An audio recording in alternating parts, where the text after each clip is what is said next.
day to each and everyone. Last time, I shared to you the IT career that I chose and I want to pursue in the future and why it interests me.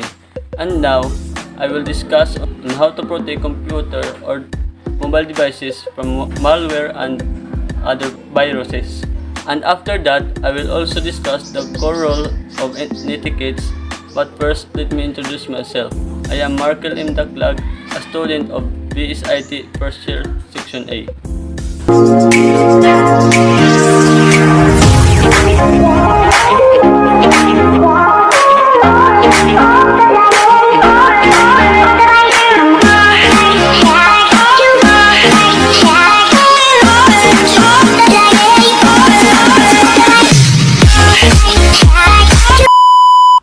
First, let us know what is malware and what malware do.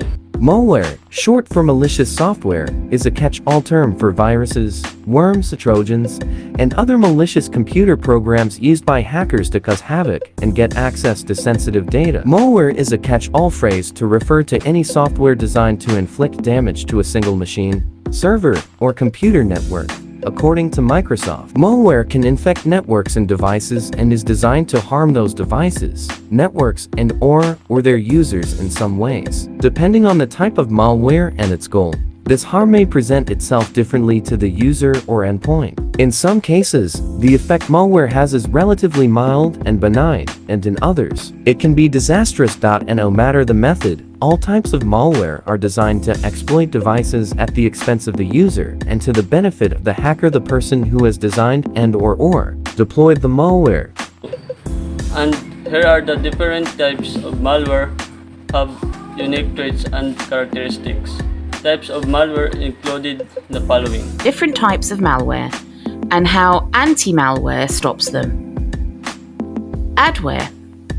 Adware are created to serve advertisements on the user's computer. You will see pop-ups, browser redirects, hyperlinks, advertisements in unusual places. These ads promote malicious and fraud products. The malware creator gain revenue based on the clicks or views. Usually, adware records the user's activity and act as spyware also. How anti-malware catches it. Anti-malware uses the signature-based detection method to catch adware. The security professionals flag the adware networks in the virus database, and whenever it is found on the user's computer, the anti-malware catches it. Bot. Bots are created to perform a series of actions automatically. It is used to perform DDoS attacks to get access to servers. Also, it can be used to auto-render and clicks on the ads to benefit its creator. The bots are used for other useful purposes, such as indexing websites for the better search result. How anti-malware catches it. To catch the bots, anti-malware analyzes the behavior of all programs. When it detects a repetitive action, it blocks that program. To stop the bots on the websites, users take the help of capture services to filter bots. Ransomware. Ransomware encrypts the user's personal and confidential data with strong encryption methods. It demands the ransom for the decryption key. It is almost impossible to decrypt the files without the decryption key. Cybercriminals ask users to pay the ransom in the form of Bitcoin, which security officials couldn't trace. How anti-malware catches it. To catch the ransomware, anti-malware uses behavioral analysis. Security software uses sandbox technology, a virtual and controlled environment, to analyze the behavior of malware. So if the action of the program matches the ransomware, it blocks that program. Rootkits. Rootkits are created to provide remote access to a computer without getting detected. With the rootkits, the hacker could remotely execute files, modify system settings, alter the software, even security software that is meant to catch it, steal confidential data, or could install another deadly malware. How anti-malware catches it. It is difficult for traditional antivirus to catch the rootkits. The rootkit anti-malware need both signature and behavioral-based detection methods. Patching the security loopholes and vulnerabilities with the latest updates removes the chances of the rootkit infection. Spyware. Spyware is used to track the user's activity without their knowledge. It actively monitors the actions taken by the user. It records your browsing history, search history, financial details such as banking logon, details or credit card details. Keylogger. Another type of malware collects the user's keystrokes. All this information is sent to its maker using the internet. How anti-malware catches it. To catch the spyware, anti-malware uses signature and behavior-based detection. Anti-malware also monitors the internet connection and filters the spyware. Trojan horse. Trojan horse, or Trojan, enters the user's computer as a normal file or program and performs malicious tasks set by its maker. It can give remote access to the hacker or steal confidential information. It can even download severe malware or act as spyware. How anti-malware catches it. Anti-malware uses heuristic analysis and sandbox to detect the Trojan. If a program takes a suspicious action, the anti-malware executes it in the virtual environment and analyze its behavior. Virus. The virus is a type of malware that can copy itself and spread to other computers. It spreads by attaching itself with other files.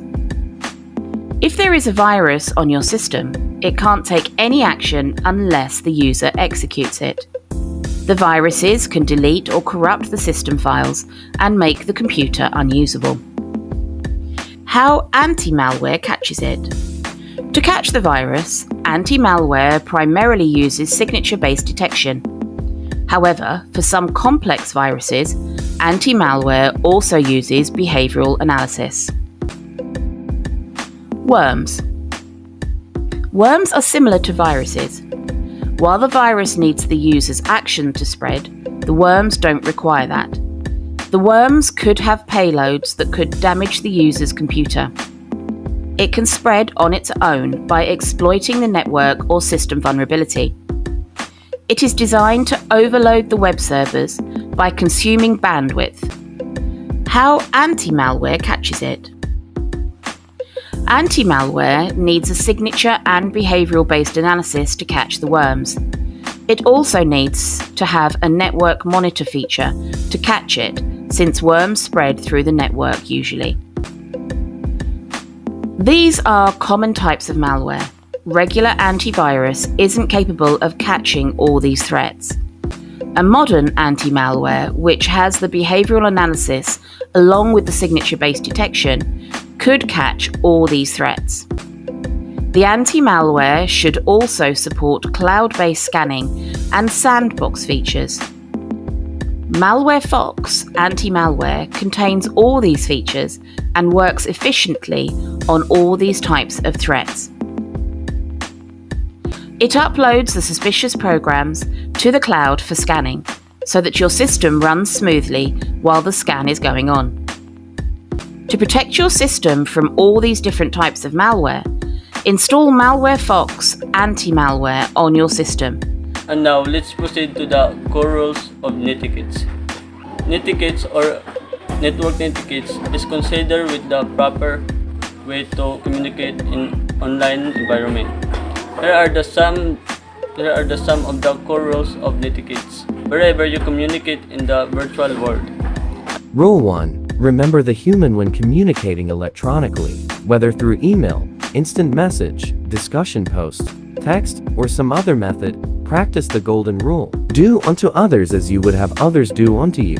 Remember, your written words are read by real people, all deserving of respectful communication. Before you press send or submit, ask yourself. Rule 2. Adhere to the same standards of behavior online that you follow in real life. While it can be argued that standards of behavior may be different in the virtual world, they certainly should not be lower. You should do your best to act within the laws and ethical manners of society whenever you inhabit cyberspace. Would you behave rudely to someone face to face? On most occasions, neither should you behave this way in the virtual world. Rule 3.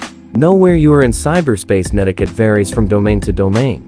SHE 199 for depending on where you are in the virtual world. The same written communication can be acceptable in one area, where it might be considered inappropriate in another. What you text to a friend may not be appropriate in an email to a classmate or colleague. Can you think of another example? Rule 4. Respect other people's time and bandwidth. Electronic communication takes time to read and time in which to respond. Most people today lead busy lives, just like you do, and don't have time to read or respond to frivolous emails or discussion posts. As a virtual world communicator, it is your responsibility to make sure that the time spent reading your words isn't wasted. Make your written communication meaningful and to the point, without extraneous text or superfluous graphics or attachments that may take forever to download. That's all for the information regarding the steps on how to protect mobile devices from malware and other viruses. So keep your head up, princess, for your crown falls. Know these voices in your head will be your downfall. I know it gets so hard, but you don't got far to go.